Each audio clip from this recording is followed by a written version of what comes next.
TC.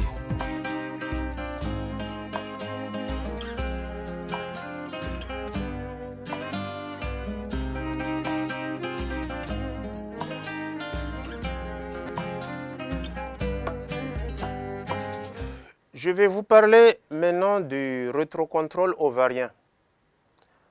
C'est ce qu'on appelle encore notion de feedback. Feedback, c'est en anglais. En français, on dit action en retour. L'hypophyse agit sur les ovaires, mais les ovaires agissent en retour sur l'hypophyse. Ce sont ces rétrocontrôles, ces actions retour, qu'on appelle le rétrocontrôle en français, que nous allons vous parler maintenant. Et ce sont des mécanismes très importants parce qu'ils sont à la base du titre de cette partie-là, régulation des cycles sexuels. Je vais essayer de vous donner rapidement une définition de ce qu'on appelle régulation d'un paramètre. Quand est-ce qu'on dit qu'un paramètre est régulé? Un paramètre est régulé tel que les hormones sexuelles, telles que la glycémie. Lorsque toute variation, c'est-à-dire lorsque toute anomalie, soit une montée ou bien une descente, parce que normalement le taux doit être normal. Donc toute variation, montée ou bien descente, va déclencher un processus qui tend à corriger ces anomalies, à corriger ces troubles-là. C'est ça, là, une régulation. Donc on va voir que les cycles sexuels sont contrôlés par des hormones, et ces hormones-là, hormones hypophysaires, hormones ovariennes, toutes ces hormones-là sont en relation.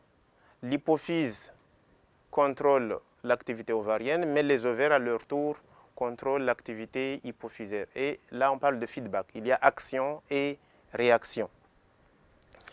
Donc, pour parler de rétrocontrôle, les scientifiques avaient mené des expériences, et il y a eu pas mal d'observations à travers ces expériences qui ont montré que les hormones ovariennes, qu'on appelle encore estradiol chez la femme, ces hormones-là ont tendance à freiner la sécrétion des hormones hypophysaires, ce qu'on appelle gonadostimulines hypophysaires, à savoir la FSH et la LH.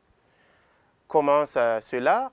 Les scientifiques ont constaté que si on prend une femme adulte, pubère, et on lui enlève les ovaires, les deux ovaires, ce qu'on appelle ovariectomie bilatérale, on a constaté chez cette femme-là, on a constaté une sécrétion accrue de FSH et de LH. Et la remarque à tirer de cette observation, rapidement les scientifiques ont compris que s'il y a s'il y a sécrétion accrue de FSH et de LH, c'est parce que les ovaires ne sont pas là.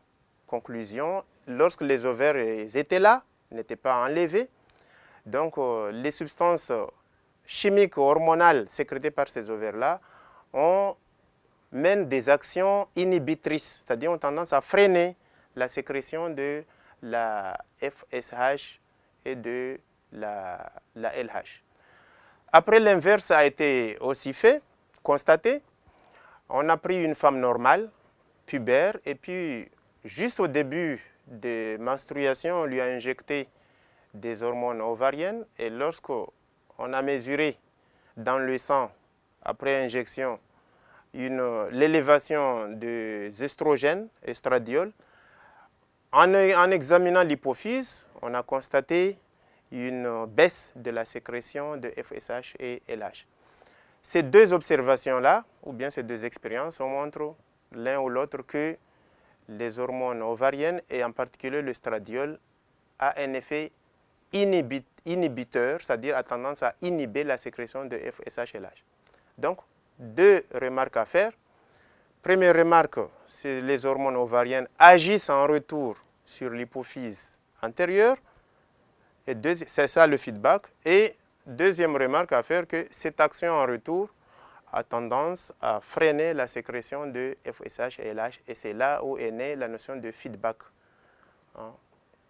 Ce feedback-là, c'est-à-dire cette action retour des hormones ovariennes sur l'hypophyse, peut être soit positif, soit ça peut être négatif. Feedback positif, c'est lorsque une montée des hormones ovariennes entraîne au niveau de l'hypophyse une montée également des hormones hypophysaires. Et feedback négatif, c'est lorsque une montée des hormones ovariennes entraîne au niveau de l'hypophyse une chute, c'est-à-dire une diminution de la sécrétion de FSH et LH. Et ces feedbacks-là, que ce soit positif ou négatif, leur principe, c'est de maintenir en équilibre, c'est de corriger toute anomalie éventuelle pouvant survenir au moment du développement ou bien au moment des activités cycliques, que ce soit au niveau des ovaires ou bien au niveau de l'utérus. Maintenant, je vais essayer de montrer, d'expliquer, d'améliorer toutes ces informations-là à travers les observations des schémas que nous allons observer maintenant tout de suite. Sur ce schéma-là, nous avons ici l'hypophyse antérieure, l'hypothalamus, et nous avons ici l'ovaire. L'hypophyse antérieure sécrète les deux gonadostimulines, à savoir la FSH et la LH, et ces deux gonadostimulines agissent au niveau des ovaires pour contrôler l'activité ovarienne.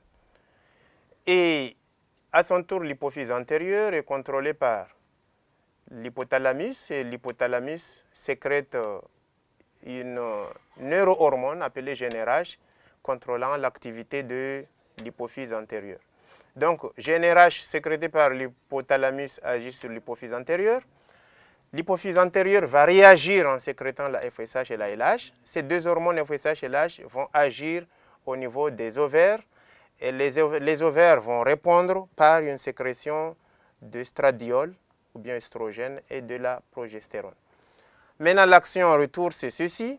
Ces hormones ovariennes, estradiol en particulier, vont agir en retour sur l'hypophyse antérieure pour inhiber la sécrétion de FSH et LH. Ça veut dire que la sécrétion de FSH et LH, cette sécrétion doit être organique, ne doit pas être en grande quantité ni en faible quantité, mais doit être à un niveau moyen. S'il y a trop de FSH et LH, en ce moment-là, il y aura trop de sécrétion de stradiol et une quantité importante de stradiol dans l'organisme. Ce n'est pas normal, donc cette hormone-là va agir en retour sur l'hypophyse pour réguler la sécrétion de FSH et de LH. Voyons maintenant ce qui se passe chez l'homme. On a parlé de la femme. Maintenant, qu'est-ce qui se passe chez l'homme? Chez l'homme, il y a aussi sécrétion de la GnRH par l'hypothalamus.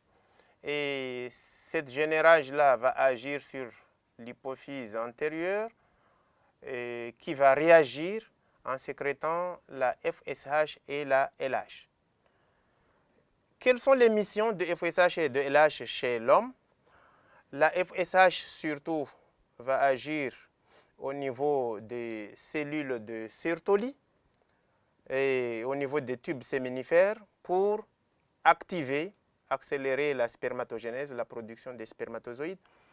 Par contre, la LH va, dans un premier temps, agir surtout au niveau de la partie endocrine du testicule, c'est-à-dire au niveau du tissu de Leydig. Et ces cellules de Leydig vont sécréter la testostérone. Et la testostérone, mélangée avec une substance sécrétée par la cellule de Sertoli, les deux vont agir au niveau du tube séminifère en accélérant, en stimulant la production des spermatozoïdes, c'est-à-dire la spermatogénèse. Maintenant, cette testostérone, pour finir, agit aussi en retour sur l'hypophyse antérieure, c'est l'effet feedback. Mais on a constaté que chez l'homme, une élévation de la testostérone dans le sang a comme conséquence une inhibition, ça veut dire une chute de la sécrétion de FSH et LH. Et c'est la raison pour laquelle on dit que chez l'homme, le feedback est toujours négatif. Toujours négatif, pourquoi? Parce que une fois que le taux de testostérone augmente dans le sang, ça s'accompagne d'une diminution de la sécrétion de FSH et LH. Alors que chez la femme, il y a des moments où l'élévation du taux d'œstrogène va entraîner une sécrétion accrue de FSH et LH. Et il y a des moments où l'élévation de la sécrétion de estradiol a comme conséquence une inhibition de la sécrétion des FSH chez l'âge. Donc chez la femme, le feedback peut être positif ou négatif, alors que chez l'homme, le feedback est toujours négatif. Voilà, c'est ainsi que s'achève ce travail-là. Je vous remercie.